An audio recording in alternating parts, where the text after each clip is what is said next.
My point is this: if I win said war and a female becomes mine, I'm not going to let an enemy combatant put on a friend hat and use that as a shield and an excuse to sit there and attempt to silently chip away at my relationship.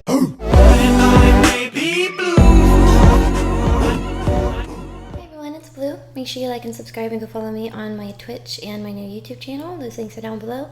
Also my Patreon, it's only $5 a month and you get at least an extra video every week. Then she looks at me, she goes, well, if you could guess the color of my panties, Please. I'll f you. I'm like, okay, red. And she goes, they're green, but good enough. Today I'm going to be reacting to something different.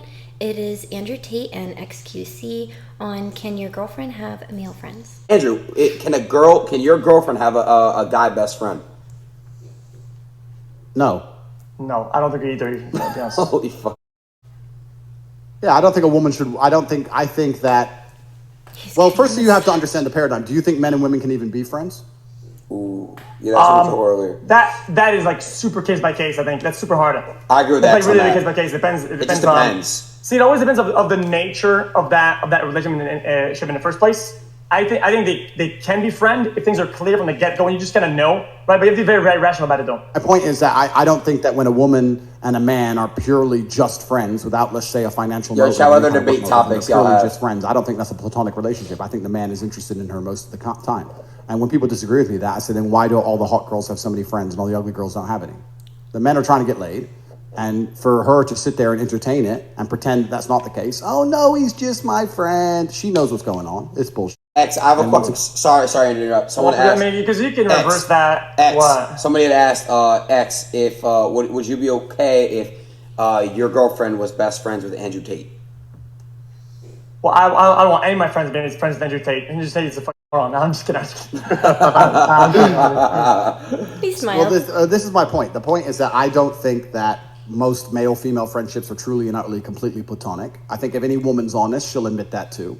And for the same reason I discussed earlier, while I wouldn't let someone attempt to break into my Lambo, I would not let some man come along under the shield, under the guise of friend. I'm not gonna let some dude come along, put on a friend hat, and try it on with my chick permanently. That's bullshit. She shouldn't want that either. She should say, this guy obviously wants more. I'm not talking to him. Or I'll talk to him only at work for X event. That's it. And I know these views for some reason. I don't know why these views are extreme. Because these are not. These are not. The rest of them are kind of extreme. They are legitimately. That one is not too extreme because yeah, a lot of people have these intentions that are preemptive, and when they see somebody that's like attractive or whatever, yeah, they'll be friends and try to snake their way in or whatever. But would your mother hang around with some dude behind your father's back and say he's her friend? Would your mother say that again? Would your mother hang around with some dude behind your father's back and say he's just my friend? Would your father tolerate that? They're not together, they're divorced. Okay. But I'm talking about a different generation, right? Let's imagine people married 40, 50 years ago. Was it normal then for chicks to be hanging around with a bunch of dudes and saying he's just my friend only 30, 40 years ago? Or is this all new thing? Yes, it is. What if she already had a friend before you? Like, understood. Years ago. Understood. I've been with women and they've had a friend for a very long time. But I make it very clear to them, look, he clearly likes you. And if she's honest, she'll like, yeah, I know. I keep my arm's length. And she's very honest and open with me about it. Oh, he just texts me trying to get me to go out. I'm not going to reply to him. And she'll distance herself on purpose, and she'll make it very, very clear that she's in love with me. And she'll keep him where he belongs, very, very, very, very firmly in the friend zone with no hope.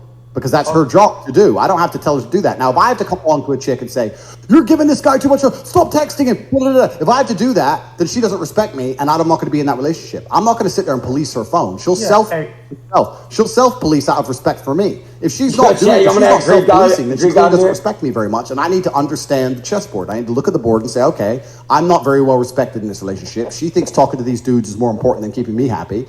It's only a matter of time until we break up. Okay. I agree with this, but the problem is that you're lumping two things that are very, very, very different. Okay, relationship needs and social needs. They're separate experiences. You saying and fearing the social overall aspect of your girlfriend, saying that she's mixing that with your personal relationship love, right, is a problem itself. I'd appreciate if you stop using the word fear, because I'm not fearful. So you can stop using that word. I think that both of them are valid in what they said. I think Andrew Tate has kind of spoken a little bit more. So maybe towards the end, XQC will speak a little bit more. So I'll speak on Andrew Tate mostly for right now. I think it's fair to feel that way. I'm trying to put myself in those shoes, and it is a little different because I'm a girl, and they're not really talking about it from a girl's point of view. And I also don't really have a lot of experience with relationships, but just trying to wing it and putting myself in his shoes, I can kind of understand where he's coming from whenever he says, if I have to go out of my way to tell you I feel like you're texting this person too much, who's like, you know, opposite sex of you, I would kind of like appreciate, regardless, the respect of, I'm acknowledging this person might have feelings for me, I'm keeping them at bay, I'm making you aware of everything that's like for the most part said and you know what we do, but I'm not completely just being like, okay, I'll get rid of them. I'd appreciate if you stop using the word fear, because I'm not fearful. So you can stop using that word, firstly. Secondly, well, I can't. It's hard because when you don't want somebody to do something, it's out of fear. That's how it is. You think? Yeah, by default it is, but you are fearful of something happening. Yes. It's not about being fearful. It's just about having my boundaries as an individual, and having boundaries of what? Boundaries that what will happen? Boundaries of what? What is the thing that you're shielding? You said boundary from what? Boundary and shield from what? From something, bro. You don't wear a bulletproof vest, being scared of the fucking wind. You wear bulletproof vest against guns and bullets, bitch. Sorry. Sorry. I don't mind. That's fine. I'll answer your first original question about them being social. Women often, if they're with a man and they love that man, their social circle ends up involving or being built around that man. His friends become their friends. The girlfriends of the other guys that he's friends with becomes their friends. I'm not saying they're not going to have any friends and nobody outside of me. But anybody who is completely and utterly unrelated to me is, to a degree, an enemy combatant. Everybody's at war. Okay. The whole thing is war. Girls at war. Guys, everybody is at war. Yes, life is a battlefield, and sometimes you got to make choices and shit like that, and that's how you climb, motherfucker. You have to take them down. It is what it is. It's a war, yeah. All right, but I would argue that women, to a degree, are a spoil of war. If you're a man and you've been through war and you've been through enough, you get women along with money, along with status, along with respect. Women are a spoil of war. They always have been. Look at the ancient times. They turn up, take the city, take the women. Women are a spoil of war. So all men are competing with each other for all the things men want. All of you Twitchers are competing with each other for views. I'm competing with people to make as much money as possible. If you're going to go try and get a chick, you're not the only person trying to get her. You are competing with people who are trying to get her too. And my point is this: if I win said war and a female becomes mine, I'm not going to let an enemy combatant put on a friend hat and use that as a shield and a bullshit excuse to sit there and attempt to silently chip away at my relationship. Every single time she's unhappy with me or we have an argument and he's in her phone saying, well, you could do better than him. Da, da. Anyone who thinks that makes you secure to allow your chick to just be poisoned, it's about security. That's just responsibility. She is yours. She loves you. She adores you. Her social circle should include you and revolve around you. Anyone who comes along and has nothing to do with me, but still wants something to do with my chick, is unacceptable. I would expect any man listening to this stream to see me as a threat, because if you don't see me as a threat, then you are literally stupid. If you see your girl talking to me, I expect you to be like, fuck, he ticks too many boxes, he's too competent, and he's too good at certain things. I don't need him near my woman. Now, she ain't gonna run away straight away, no. But if I keep talking to her, and you and her have a little bit of an argument, she's gonna end up doing something that she might even regret it, but she's gonna end up doing it. That is the nature of humanity. Now, to sit here and say that because I'm me, I'm so secure, I'm not threatened by nobody, that's not true. That's not an intelligent way to approach things. I'm a world champion fighter, right? If I see a man in my garden late at night, he may not be able to fight like me. I still don't want him near my house. Who the fuck are you, right? That's still a threat. It's still somebody who wants what I have. Oh, XQC did not speak nearly as much as Andrew Tate, but I do feel like you can kind of clearly see what he thought by how he kind of conversed his points in like disagreement with what Andrew Tate was saying. And also got a little passionate about it. I kind of liked it because it was like really hot and heavy, and then he immediately tones it down. He's like, oh, sorry, like, oh, I shouldn't have done that. And it kind of looked like both of them just kind of took it like, oh, that's just XQC being himself, like he's a little like, and then he calms down.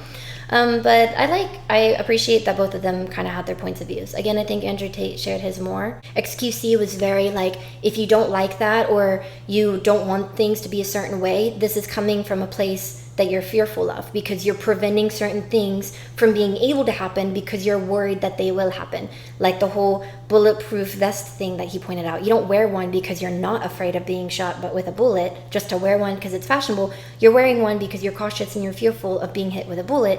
Same thing of you're being cautious of getting rid of your girlfriend's guy friends is because you're cautious and fearful of them trying to steal her away or poison her. His point also, though, I think that you can kind of agree with and see both sides, where he's like, it's not that I'm fearful, I just don't necessarily want something. It's not even that I think that, oh, this guy's better than me, I'm insecure, what if he steals my girl? It's kind of also just a respect thing. Like, I wouldn't want to even be in a relationship where I feel like she's not taking it seriously or going out of her way to just do something that I think would be respectful of me as a man. It's not like I have to worry or, oh no, what if he steals her? It's not really about that. It's just about like, oh, you're letting this guy trash talk me? Like, that's weird if we're in a relationship that you're letting this person who probably wants to like be with you talk bad about your current relationship that you're in. It's like a respect thing. Yeah, it is a little hard to talk about it. One, I'm not a man, and I do think the point of this is because men are talking about women having guy friends, and I do think that it's different probably for women to speak about their guys or like boyfriends having female friends. Different conversation. I also don't really have a lot of experience with relationships, so take everything that I'm saying with a grain of salt. It's not that serious. Just keep that in mind in the comments. But yeah, if you haven't already, make sure you like and subscribe. Go check out all of my other videos and my links if you haven't already, and I'll see you all next time. I may be blue.